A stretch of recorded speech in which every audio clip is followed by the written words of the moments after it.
जय श्री राम दोस्तों। भारत में जिस तरह गंगा को पवित्र नदी माना जाता है, वैसे ही यहाँ एक ऐसी भी नदी है जिसके पानी को भी छूने से लोग डरते हैं। गंगा के ठीक उलट इसके बारे में कहा जाता है कि इस नदी का पानी छूने से काम बिगड़ जाते हैं और आपके अच्छे कर्म भी मिट्टी में मिल जाते हैं। इस नदी का नाम है कर्मनासा। कर्मनासा दो शब्दों से बना है, कर्म यानी काम और नाशा मतलब नाश।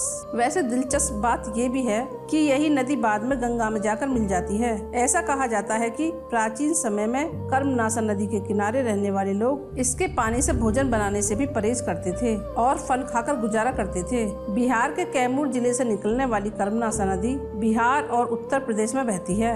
यह एक तरह से बिहार और यूपी को बांटती भी है। कर्मनासा नदी यूपी के सोनभद्र, चंदौली, वाराणसी और गाजीपुर से होकर बहती है और बक्सर के पास गंगा में मिल जाती है। इस नदी की लंबाई करीब 192 किलोमीटर है। इस नदी का 116 किलोमीटर का हिस्सा यूपी में आता है, जबकि बचे हुए 76 किलोमीटर बिहार और यूपी को बांटता है। इस नदी को लेकर प्रचलित एक पौराणिक कथा के अनुसार राजा हरिश्चंद्र के पिता सत्यव्रत बेहद पराक्रमी थे। उन्होंने एक बार अपने गुरु वशिष्ठ से सशरीर स्वर्ग में जाने की इच्छा व्यक्त की। गुरु वशिष्ठ ने ऐसा करने से मना कर दिया। इसके बाद नाराज सत्यव्रत विश्वामित्र के पास चले गए और यही बात दोहराई। साथ ही उन्होंने वशिष्ठ के मना करने की बात भी बताई। वशिष्ठ से शत्रुता के कारण विश्वामित्र राजा सत्यव्रत को स्वर्ग में भेजने के लिए तैयार हो गए। विश्वामित्र ने अपने तप के बल पर सत्यव्रत को सशरीर स्वर्ग भेज दिया। इसे देखकर इंद्र क्रोधित हो गए और उन्हें उल्टा सिर करके वापस धरती पर भेज दिया। विश्वामित्र ने अपने तप के बल से राजा को स्वर्ग और धरती के बीच रोक दिया।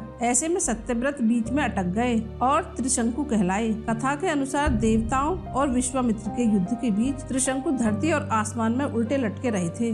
इसी बीच उनके मुंह से बहुत लार टपकने लगी और यही लार नदी के तौर पर धरती पर प्रकट हुई। धारणा है कि ऋषि वशिष्ठ ने राजा को चांडाल होने का श्राप दे दिया था और क्योंकि उनकी लार से नदी बन रही थी, इसलिए इसे शापित कहा गया। यही नदी कर्मनासा नदी कहलाई, जिसका पानी इस्तेमाल करने से लोग डरते हैं। यही मान्यता और मिथक इस नदी के बारे में आज तक लोग मानते आ रहे हैं। दोस्तों, अगर मेरी कहानी अच्छी लगी है तो लाइक करें और चैनल को सब्सक्राइब करें।